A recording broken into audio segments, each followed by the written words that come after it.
Hey there folks, just sitting in the sunshine here in the garden, just enjoying a bit of sun after a bit of a day in the garden, doing things in the greenhouse and cleaning up and planting tomatoes and getting things spick and span, and a few trays of things planted out into the food forest as well. Kale and sprouting broccoli and some onions, red and white onions, so lots of little jobs like that done. And I'm just sitting here and it's just such a lovely spot. I thought I'd give you a quick tour of what's happening in the garden.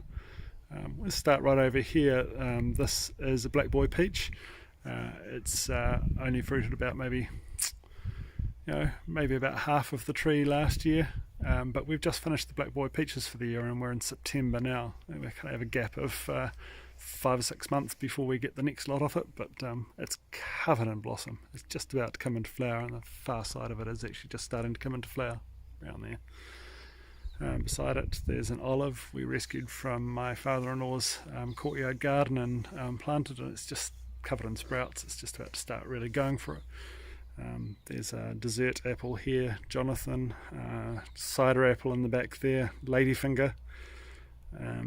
There's a nectarine here, absolutely covered in flowers this year, and that's fantastic because last year we ate tons of dried nectarines.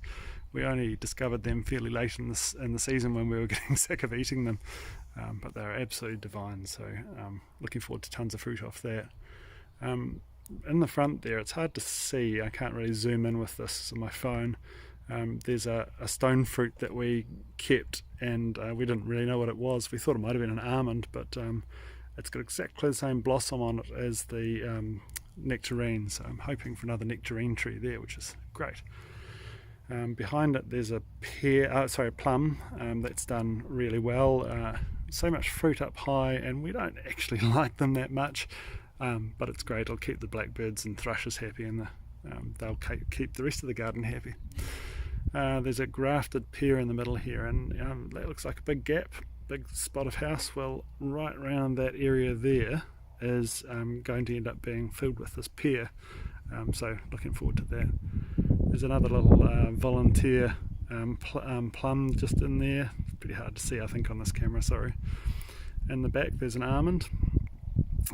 That's probably the biggest tree on our property at the moment, and it's covered in blossom this year. Fingers crossed, no really bad late frosts. I think it's supposed to be going to 0 later in the week, and I think that's probably going to be our last cold spot. Right in the front here, this is a liquid amber. It's going to grow to about 15 metres tall, and about 7 metres across, or 6 or 7 metres, so quite a big tree. That's going to provide nice shade, because in the middle of summer it's not so comfortable sitting out here and sitting on the table and looking in the garden. It gets pretty hot. Behind it is a prune plum, ahipara. Again, prunes dried last year in the oven, they're just divine, so I'm really looking forward to lots of those this year. And again, it's pretty high. Some of the birds will take quite a bit of fruit off the top, but hey, there's enough to go around, isn't there? So right in the very back there is a non-edible, this is an alder, but it's a nitrogen fixer. What I'm planning on doing is, you want the nitrogen coming into the soil, and this all slopes down here towards me. We've kind of mounded things up towards the back. So I will pollard that, take the top off of it, use the wood for firewood, or use it for growing mushrooms, and it will just sprout again with lovely long straight branches. So hopefully that's firewood and mushroom wood in the back there. There's a fig that we rescued from a local nursery in here, and again, I've seen these growing same conditions in France, and they will fill a space here and be covered with figs at some point. There's another one over in the back over here. You just can't see it on this video, so I didn't mention it. In front here is apple that's called Montes. It's been scientifically tested to have anti-cancer properties. That's why it's growing here. Actually, that's why most of the fruit are growing here. They're all heritage high nutrient breeds. So behind it's going to be the largest tree on the property. It's a walnut. You can just see its branches through there.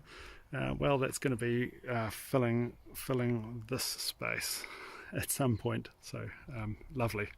And of course it's deciduous, so we'll still get sun at this time of the day. It'll be lovely. Down along the edge there, that's a native hedge. It gets these berries on it that the birds love to eat, so that's really cool. Then there's a row of hazel trees, hazelnuts, and in front of that there's a row of stone pines. So fingers crossed at some point. We've only got one tiny little cone at the moment, but hopefully we'll get our own pine nuts from it. That's pretty cool. This is Moore Park apricot. It's divine. It's covered in flowers this year for the first time, so it's 2 years younger than the other trees. It's doing really well though. It's in a funny spot in the property because there was a line of clay and a pond sitting right across the front here when we first got the property. So anyway, hopefully lots of dried apricots this year. There's another seedling that we rescued from the garden. That looks like an almond, so hopefully that's another almond growing. We've got a couple of others in different spots around the property that we're waiting to see whether they're almonds as well. This is an ornamental, it's just a cherry blossom. You can see we've got a bird feeder there. Well, this is just beside our office, so I sit just inside this wall here, and we watch the birds come and feed on here, and we see the blossom, and it shades us in midsummer, so we're just not quite so hot in the office, which is really appreciated. There's an apple here, there's another cherry blossom around the corner here, and this is a patch that I'm just trying to grow as wildflowers. There's a bit of borage naturalising itself there, there's a patch of phacelia over there, there's some daikon and there's some mustard, so a little bit odd, but we'll see how it goes. I really wanted to grow poppies because I want this to fill up with poppies at the right time of the year, and this whole area has just got an absolutely huge amount of seed I've been putting onto it, so I'm going to mow this down, maybe not mow, trim down at some point soon, and hopefully a whole lot of seedlings will come back up through that, and we're going to end up with a whole lot of wildflowers. This spot here has actually started doing really well with wildflowers, so anyway, it's a beautiful afternoon out here. I really hope you're having a lovely afternoon. Let me know what you think of the video. If you'd like to know anything more about the property and what we're doing here, the type of food we eat, the way we eat off this property, which we've got a lot of food growing here, do let me know. Talk to you soon. Cheers.